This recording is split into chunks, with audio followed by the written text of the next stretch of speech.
Hello again, ladies and gentlemen, this is Loco again, and I'm here with another RWBY Volume 8 review, this time for Chapter 2, Refuge. Sorry I'm a little bit late on this one, got sent home from college earlier than expected, and had to drive home on Saturday, so it took me a while to be able to watch the episode. In the future, I'm hoping to have these reviews out the same day as the episode, but no guarantees, we'll see how it goes. But in any case, this review will obviously contain spoilers for RWBY Volume 8, Chapter 2, so if you haven't seen it yet, make sure you go on Rooster Teeth's website first and watch it. Without further ado, let's get started.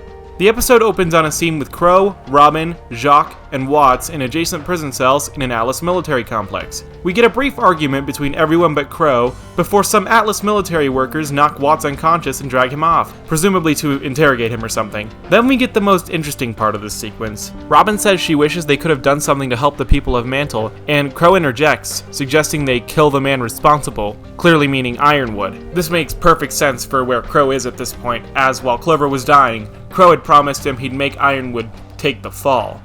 And in-universe, this only happened yesterday, so it makes sense that he'd still be set on that. Personally, I think Robin might be able to talk him out of straight up killing Ironwood, but there's definitely going to be some kind of confrontation between the two by the end of the season, and I would love to see like a Crow and Robin versus Ironwood fight. We then get a short scene of a news anchor reporting on the situation in Mantle before Joanna, being the absolute badass that she is, yanks the mic straight out of his hands and starts telling people to evacuate to the crater. During this, we also get a quick shot of Yang's group busting into Pietro's lab, finding some hoverbikes that Pietro had built for them, and taking them for a joyride, with Yang in particular enjoying it, presumably because she lost Bumblebee back in Volume 6. Even with the serious nature of this current season, I'm glad to see the show hasn't completely lost its sense of humor. That's one of the major issues I've had with some of the past seasons, especially Volumes 4 and 5, because the tone just got way too serious and didn't have enough fun moments like this. It also shows that Yang isn't going to be completely moody and angsty throughout this entire season, which is a problem a lot of people had with the last few seasons and the previous episode. There's also a quick bit of action, with some Saber Grim attacking the group of refugees they've gathered, but Jean stops them in their tracks with a new gadget of his, a hard light dust barrier that forms out of a small disc, before Ren quickly drops in and finishes them off.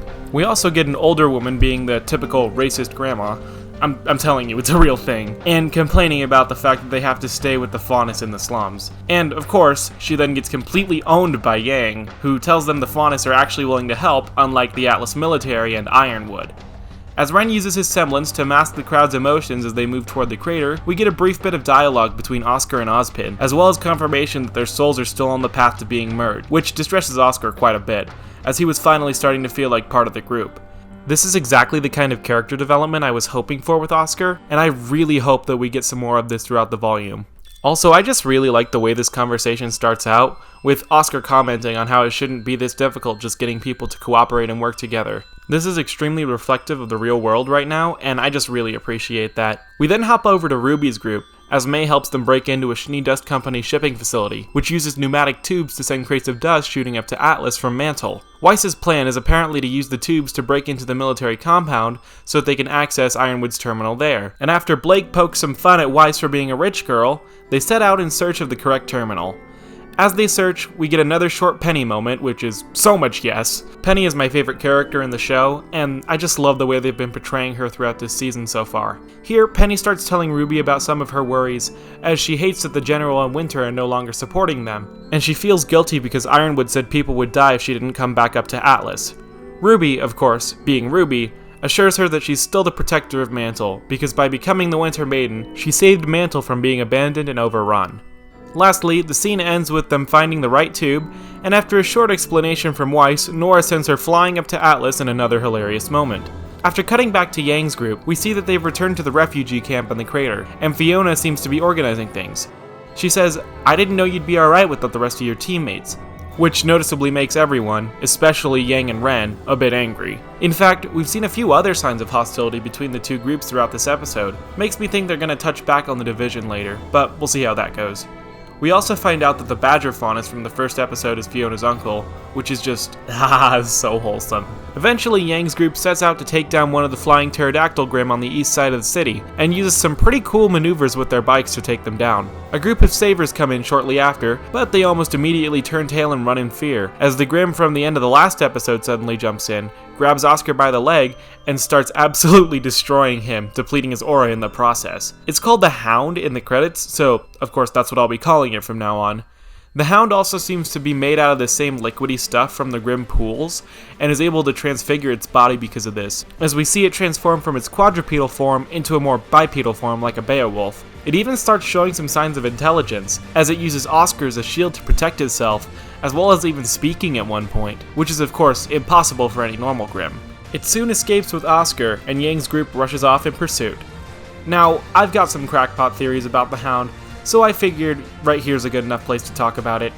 Based on the tiny amount of information we have so far, I'm thinking the Hound might actually be like a resurrected or corrupted version of a dead character we've already seen, given that it has human, or at least near human, intelligence. And with it being coated in that liquid from the Grimm pools, who's to say Salem didn't end up throwing someone's body in there, and the Hound was the result? Of course, that'd require they have a body, that's not been turned to dust or digested by a Grimm, so those specifics might not work. Even I'm not 100% sold on this theory, and I'm hardly the first person to come up with it. It was just a shower thought that I had. Wouldn't it be cool if the liquid would melt all away and have it be revealed to be Torchwick, maybe to torment Neo down the line, or Pyrrha to torment Jean? Heck, maybe it's even Summer Rose. Either way, we'll just have to wait and see. Overall, this episode gave me a much more solidly positive impression compared to the previous one, having a really good balance of character moments, plot progression, and a little bit of creative action here and there, mostly with Yang's group. But what did you guys think? Be sure to let me know down in the comments. Also, keep an eye out for some more streams from me over the next week. I've been thinking about doing some blind streams of Bug Snacks, since I got that for free with my PlayStation Plus subscription, and my Miles Morales stream went to hell, so keep an eye out here and on my Twitter for that. In any case, I'll see you all next week, and stay positive, you lovely people.